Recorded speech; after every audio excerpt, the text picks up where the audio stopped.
courthouse this morning for a hearing on whether he could someday face the death penalty.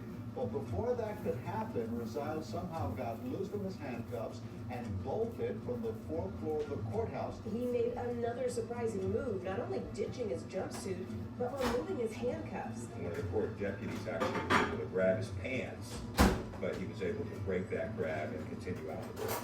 Police would spend hours sweeping every inch of the courthouse before finally realizing the accused murderer had made it out into the streets of Fort Lauderdale. Rizal's spreading panic in the courthouse this morning after bolting during a peak hour. His escape putting the areas near the courthouse on alert. Swarms of officers with guns blocked off roads and combed through possible hideaways. This is a tremendous embarrassment for them. I mean, you lost an inmate? You didn't just lose an inmate in transition. You lost him. He was in the courtroom.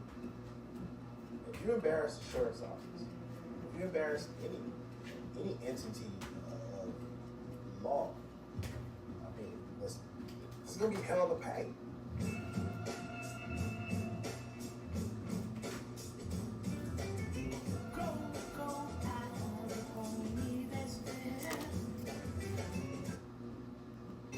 I don't know what I have no idea. Like I said, I walked in, I wasn't even actually at the courtroom. I just saw all this commotion as I walked up, and then people said, your client just escaped. And at first I thought it was a joke. They said, your client just ran away. And yeah, okay, sure. Then I found out it was real. I was walking downstairs when I heard a commotion, and I went outside, and a couple minutes later found out that someone had escaped from the courtroom. And in my mind, I thought, well, they'll just... He got emailed regarding a disconnect. Yeah. So the interesting thing is, when the camera gets shut off, would have sent still pictures of the last motion to him by email. Oh, really? So if this person walked up where he claims and undid the camera, there'd be a snapshot of that, which he never says that. The other thing I think we have to look at is this. Nagnon never says anything about the other camera. They were both drop cams. What did he say about the other camera? Yeah, did you remember? I mean, he had... That nothing happened. Yeah. And we didn't get anything from the other camera, so... And they don't believe anything really happened here, so nothing. Right, but again, that goes against what Dropcam's saying, because he would have been notified by email, and he would have gotten a still shot if someone came up and disconnected that camera.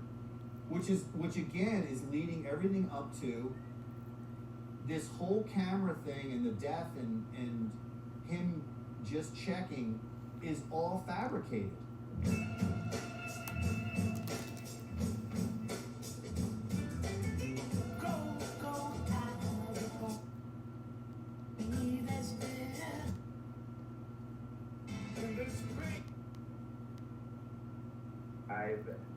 Not going to be recorded up to 3 hours.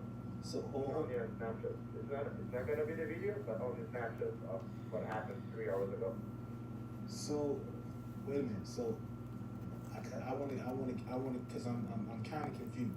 So, if I don't have, if my trial period ends, right, then I have up to 3 hours to see snapshots. Yeah. I asked them if I was law enforcement and I called you guys and I asked you guys for this information, what would you tell me? They said exactly. He can see not the video footage, but still shots of everything he saw 3 hours prior. But we definitely have to see and pinpoint at what time did he actually call. I mean, he could have, and then at which point we could argue that they were just negligent. Exactly. They could have got it within 3 hours and they didn't get it. Right. They interviewed Dropcam that afternoon. Somebody called Dropcam. There's a report of it. One of the officers, I think it was like 1:45. So it's shortly after the murder. I think the only big mistake that the officers made is that they never pressed Mr. Sue. They never pressed him. And they didn't because he was spoon feeding them slowly his son.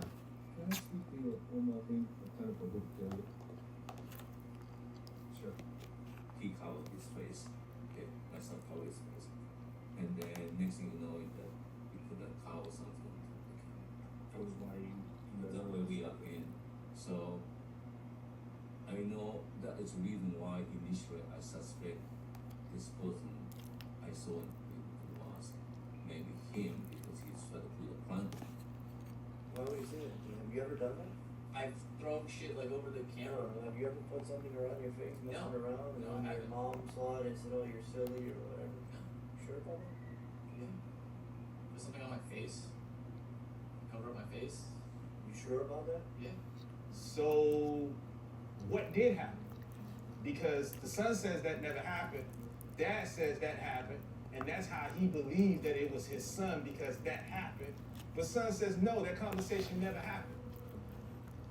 Red flag. Red flag. Every time it happened, he kept going back to the fact that my son did it, my son could have done it. He kind of infers, without coming across as saying, my son did it, there's a lot of inferences. He's the only one that knew the camera was up there. Because both of them being plant indicate that they know this guy. So let me ask you that. Who's really secure? My son. He also referenced that he gave his son like a yellow envelope with all the bank accounts and all that stuff on there. I see them all in the envelope and say, this envelope here something happened. Open. Just leave it. And then I'm not sure if the envelope will And you telling me they still So holding he that gave man in jail information like that as well, like almost like providing. for something that he did not I mean, commit. almost in a way like a motive. So my opinion is he was not protective of the son. Let's put it that way.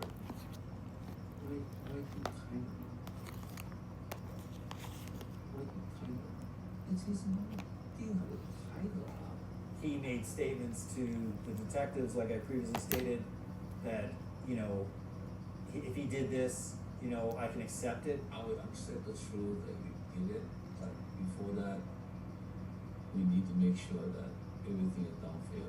And he just kind of spit fumed them and gave him enough information to get them out of his room and into the other interrogation.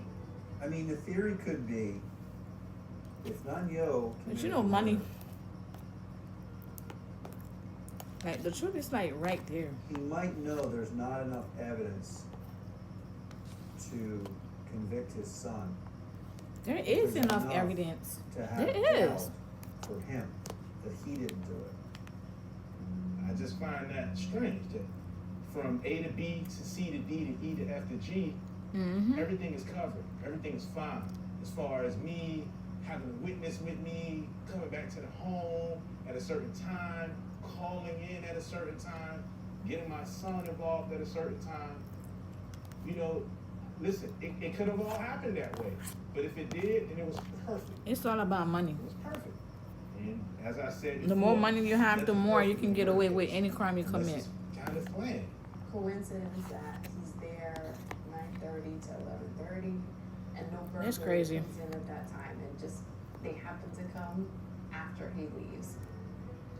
Quick enough, when I saw this figure, with white color type of thing, color his face. My memory is probably not very good because it's just a glimpse of He happens to check the camera at the exact same time the bad guy is pulling the camera down. The exact same time.